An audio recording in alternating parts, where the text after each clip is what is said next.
Students, आज हम बात करने वाले हैं एक ऐसी परीक्षा, एक ऐसा एग्जाम जो आपको निखार सके, आपकी प्रतिभा को निखार सके। प्रतिभा तो जन्मजात होती है, बस हमें उसे निखारना होता है, अपने अंदर ढूंढना होता है।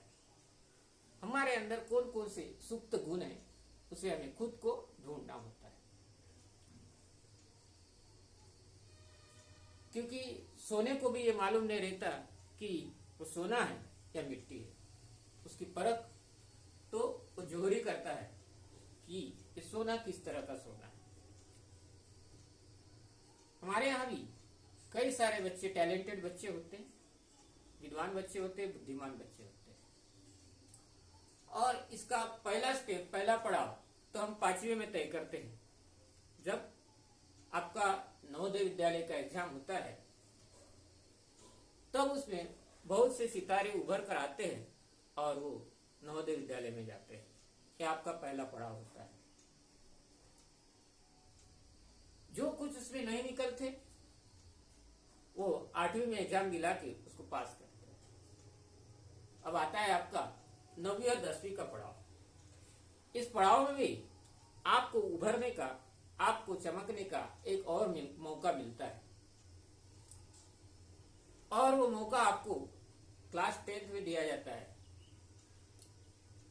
और वो एक एग्जाम होता है, राष्ट्रीय प्रतिभा खोज परीक्षा, NTSC जिसे कहते हैं, national talent search examination. National talent search examination, इस एग्जाम का नाम ही है नेशनल टैलेंट सर्च एग्जामिनेशन। तो हमारी जो गवर्नमेंट होती है, गवर्नमेंट करती क्या है, अब गवर्नमेंट को चलाने के लिए संसाधन की जरूरत पड़ती है। संसाधन तो नेशनल रिसोर्सेस है, इसलिए वो राष्ट्रीय स्तर पर बुद्धिमान लोगों की खोज करती है, टैलेंटेड लोगों की खोज करती है। देश को चलाने के लिए ह्यूमन रिसोर्सेस चाहिए, बुद्धिमान लोग चाहिए, जो कि हमारे IAS ऑफिसर्स, IPS ऑफिसर्स, वैज्ञानिक है ना, इन्हीं लोगों के द्वारा हमारा देश चलता है और ऊंची उड़ान भरता है। देश और राष्ट्रीय स्तर पर, अंतरराष्ट्रीय स्तर पर नाम ऊंचा होता है। तो एक इनकी बदौलत होता है, इन लोगों की बदौलत होता है, जो क्या करते हैं कि अपनी बुद्धिमत्ता की परख देते हैं और अपने देश का नाम रोशन करते हैं। तो ऐसा ही एक एग्जाम है, राष्ट्रीय प्रतिभा खोज परीक्षा, और ये क्लास 10th में दिया जाता है। 10वीं में इसका एग्जाम होता है, और ये एग्जाम 2 लेवल पर होता है। एक होता है स्टेट लेवल पर और दूसरा नेशनल लेवल पर। ये 2 पड़ाव में परीक्षा होता है, फर्स्ट लेवल और सेकंड लेवल। तो आपका जो फर्स्ट लेवल का एग्जाम होता है, वो भी सेम रहता है, सेम मार्क्स का रहता है। नेशनल लेवल का जो एग्जाम होता है, सेकंड लेवल का, वो भी सेम रहता है। बस इसमें थोड़ा सिलेबस का फर्क होता है। जो स्टेट लेवल का जो एग्जाम होता है, वो आपके स्टेट लेवल के सिलेबस से पूछे जाते हैं। जरूरी नहीं कि वो हर राज्य में ये सेम हो। कोई कोई राज्य क्या करता है कि अपना CBSE का बुक चलाते हैं और वो उसी से क्वेश्चन पूछे जाते हैं। मगर जिन राज्यों में अपना सिलेबस होता है, स्टेट लेवल का सिलेबस होता है, उसमें से ये फर्स्ट लेवल में क्वेश्चन पूछे जाते हैं। और नेशनल लेवल पे आपके CBSE या NCERT का जो बुक होता है, उसके लेवल से, उसमें से क्वेश्चन पूछे जाते हैं। तो ये मैट का जो पेपर होता है, इसमें 2 पेपर होते हैं, एक मैट का और एक सैट का। तो MAT means mental ability test, जो कि आपने 5वीं में जो नवोदय का एग्जाम देते हो, उसमें आप मेंटल एबिलिटी पढ़े होंगे, 8वीं में देते हो, है नहीं? या तो सैनिक विद्यालय का एग्जाम होता है, उसमें आपने मेंटल एबिलिटी पढ़े होंगे। तो उसी तरह से एक मेंटल एबिलिटी का सेपरेट पेपर होता है 100 मार्क्स का, और सैट का एक पेपर होता है 100 मार्क्स का। सैट का पेपर मीन्स आपका जो स्कूल में पढ़ाए जाते हैं सब्जेक्ट, उसके आधार पर क्या होते हैं, क्वेश्चन होते हैं। अब देखते हैं इसमें सिलेबस क्या होता है। सिलेबस ये होता है कि आपका 9th और 10th का साइंस आता है, 9th और 10th का मैथ्स आता है, और 9th और 10th का सोशल साइंस आता है। दोनों एग्जाम में सेम रहता है। अब ये जो साइंस है, साइंस को 40 मार्क्स का आता है, और ये मैथ्स से 20 मार्क्स का आता है, और ये सोशल साइंस से 40 मार्क्स का आता है आपका।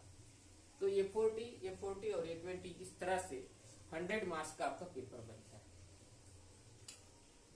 अभी साइंस में आपको फिजिक्स, केमिस्ट्री और बायोलॉजी ये तीनों मिलाकर क्वेश्चन आते हैं, और मैथ्स में आपका अलजेब्रा और ज्योमेट्री।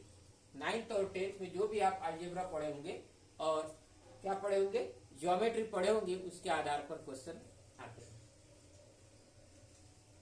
और सोशल साइंस में आता है आपका हिस्ट्री, ज्योग्राफी और सिविक्स मिलाकर 40 मार्क्स के क्वेश्चन आते हैं। तो इस तरह से ये सिलेबस रहता है। अब बात आती है कि हम ये एग्जाम क्यों दें, है नहीं? आपको मालूम है, अगर आप 5वीं का एग्जाम देते हो नवोदय विद्यालय का, तब आपको उसमें फ्री एजुकेशन मिलता है। वो भी एक नेशनल लेवल की संस्था है, और भारत की सबसे बड़ी शैक्षणिक संस्था है, समझो, नवोदय विद्यालय। इसी तरह से ये राष्ट्रीय प्रतिभा खोज परीक्षा के माध्यम से आप बच्चों में से टैलेंट ढूंढा जाता है। अब ये बच्चे अगर परीक्षा देंगे, इनको मिलेगा क्या? तो देखते हैं क्या होगा, लाभ क्या होगा। अगर हम एग्जाम फाइट करते हैं, अगर क्वालिफाई होते हैं, तो हमें लाभ क्या होगा?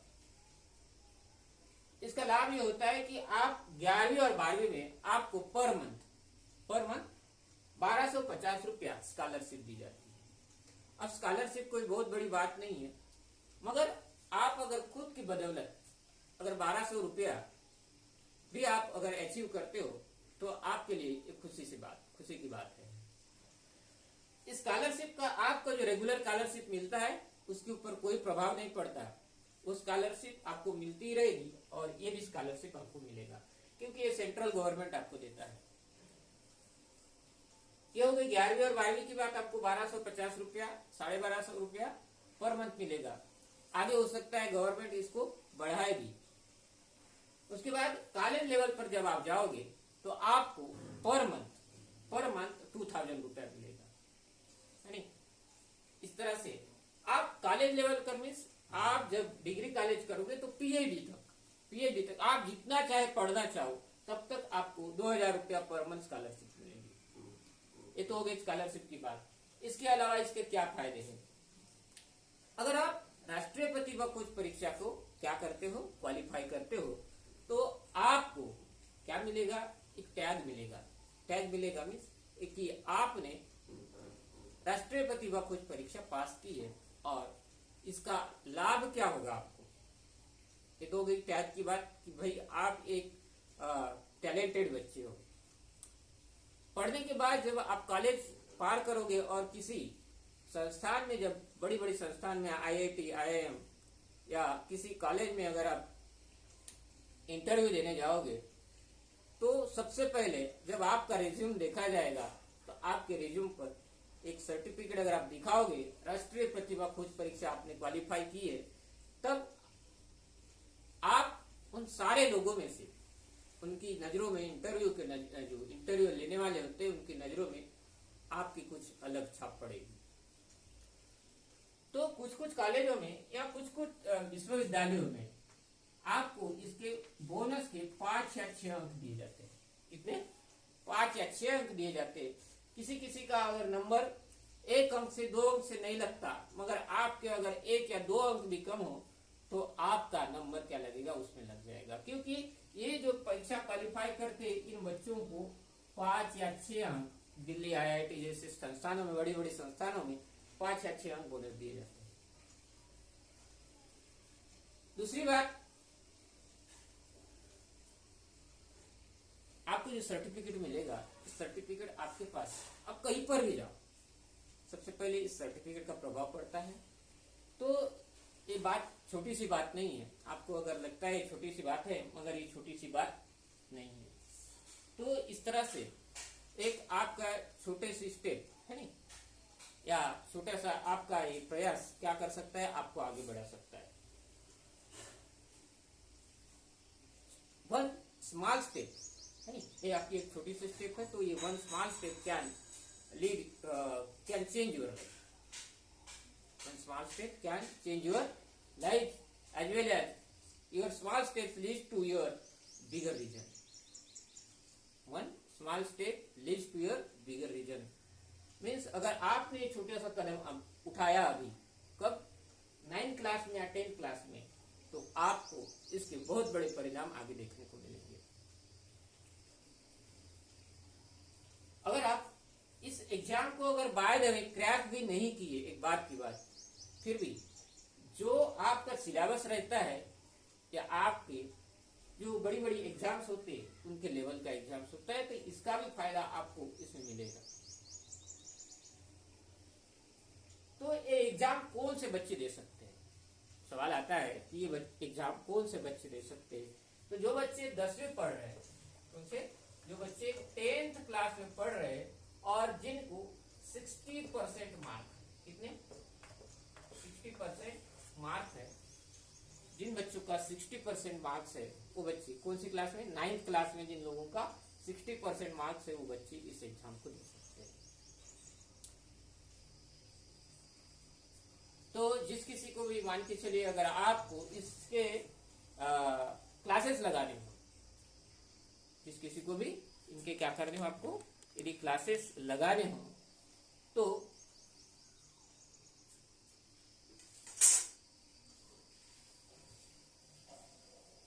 ये हमारा नंबर है 9617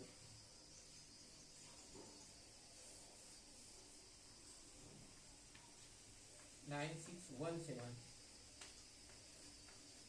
7105।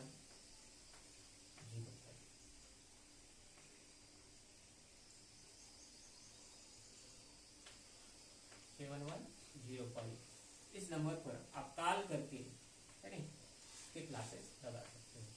तो जो बच्चे अभी 9th एग्जाम पास किए, आपके पास गर्मी का समय है, इस 2 या 3 महीने की छुट्टियों का आप इसका लाभ उठाकर इसकी क्लासेस लगा सकते हैं, और आगे चलकर इसको आपका जो 10th क्लास में आपका जो समय रहता है, स्कूल का जो समय देते हो, आपका समय वही बचेगा और आप इस एग्जाम की तैयारी भी कर सकोगे।